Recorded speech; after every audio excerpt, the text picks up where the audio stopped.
شروع اللہ کا نام لے کر جو بڑا مہربان نہایت رحم والا ہے۔ جو چیزیں آسمانوں میں ہیں اور جو چیزیں زمین میں ہیں سب اللہ کی تسبیح کرتی ہیں، اور وہ غالب ہے، حکمت والا ہے۔ وہی تو ہے جس نے کفار اہل کتاب کو پہلی لشکر کشی پر ہی ان کے گھروں سے نکال دیا۔ مسلمانوں، تمہارے خیال میں بھی نہ تھا کہ وہ نکل جائیں گے، اور وہ لوگ یہ سمجھے ہوئے تھے کہ ان کے قلعے ان کو اللہ کے عذاب سے بچا لیں گے، مگر اللہ نے ان کو وہاں سے آ لیا جہاں سے ان کو گمان بھی نہ تھا، اور اس نے ان کے دلوں میں دہشت ڈال دی کہ اپنے گھروں کو خود اپنے ہاتھوں اور مومنوں کے ہاتھوں سے اجاڑنے لگے۔ تو اے بصیرت کی آنکھیں رکھنے والو، عبرت حاصل کرو۔ اور اگر اللہ نے ان کے بارے میں جلا وطن کرنا نہ لکھ رکھا ہوتا تو ان کو دنیا میں بھی عذاب دے دیتا، اور آخرت میں تو ان کے لیے آگ کا عذاب تیار ہے ہی۔ یہ اس لیے کہ انہوں نے اللہ اور اس کے رسول صلی اللہ علیہ وآلہ وسلم کی مخالفت کی، اور جو شخص اللہ کی مخالفت کرے تو اللہ اسے سخت عذاب دینے والا ہے۔ مومنوں، کھجور کے جو درخت تم نے کاٹ ڈالے یا ان کو ان کی جڑوں پر کھڑا رہنے دیا، سو یہ اللہ کے حکم سے تھا، اور اس سے مقصود یہ تھا کہ وہ نافرمانوں کو رسوا کرے۔ اور اے مسلمانوں، جو مال اللہ نے اپنے پیغمبر کو ان لوگوں سے جنگ کے بغیر دلوایا ہے اس میں تمہارا کچھ حق نہیں، کیونکہ اس کے لیے نہ تم نے گھوڑے دوڑائے نہ اونٹ، لیکن اللہ اپنے پیغمبروں کو جن پر چاہتا ہے غالب کر دیتا ہے، اور اللہ ہر چیز پر قادر ہے۔ جو مال اللہ نے اپنے پیغمبر صلی اللہ علیہ وآلہ وسلم کو بستیوں والوں سے دلوایا ہے وہ اللہ کے اور پیغمبر کے اور پیغمبر کے قرابت والوں کے اور یتیموں کے اور حاجت مندوں کے اور مسافروں کے لیے ہے، تاکہ جو لوگ تم میں دولت مند ہیں انہی کے ہاتھوں میں نہ گردش کرتا رہے، اور جو چیز تم کو پیغمبر صلی اللہ علیہ وآلہ وسلم دیں وہ لے لو، اور جس سے منع کریں اس سے باز رہو، اور اللہ سے ڈرتے رہو، بے شک اللہ سخت عذاب دینے والا ہے۔ اور ان ضرورت مند مہاجروں کے لیے بھی جو اپنے گھروں اور مالوں سے خارج اور جدا کر دیے گئے ہیں، جو اللہ کے فضل اور اس کی خوشنودی کے طلبگار اور اللہ اور اس کے پیغمبر کے مددگار ہیں، یہی لوگ سچے ہیں۔ اور ان لوگوں کے لیے بھی جو مہاجرین سے پہلے اس گھر یعنی مدینے میں مقیم ہیں اور ایمان میں مضبوط ہیں، اور جو لوگ ہجرت کر کے ان کے پاس آتے ہیں وہ ان سے محبت کرتے ہیں، اور جو کچھ ان کو ملا اس سے اپنے دل میں کچھ خواہش اور خلش نہیں پاتے، اور ان کو اپنی جانوں پر مقدم رکھتے ہیں خواہ وہ خود بھی فاقے سے ہوں۔ اور جو شخص خود غرضی سے بچا لیا گیا تو ایسے ہی لوگ بامراد ہیں۔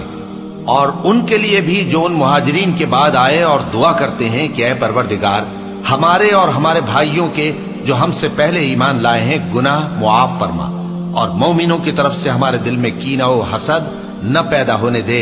اے ہمارے پروردگار، تو بڑا شفقت کرنے والا ہے، مہربان ہے۔ کیا تم نے ان منافقوں کو نہیں دیکھا جو اپنے کافر بھائیوں سے جو اہل کتاب ہیں کہا کرتے ہیں کہ اگر تم جلا وطن کیے گئے تو ہم بھی تمہارے ساتھ نکل چلیں گے، اور تمہارے بارے میں کبھی کسی کا کہا نہ مانیں گے، اور اگر تم سے جنگ ہوئی تو تمہاری ہی مدد کریں گے، مگر اللہ ظاہر کیے دیتا ہے کہ یہ جھوٹے ہیں۔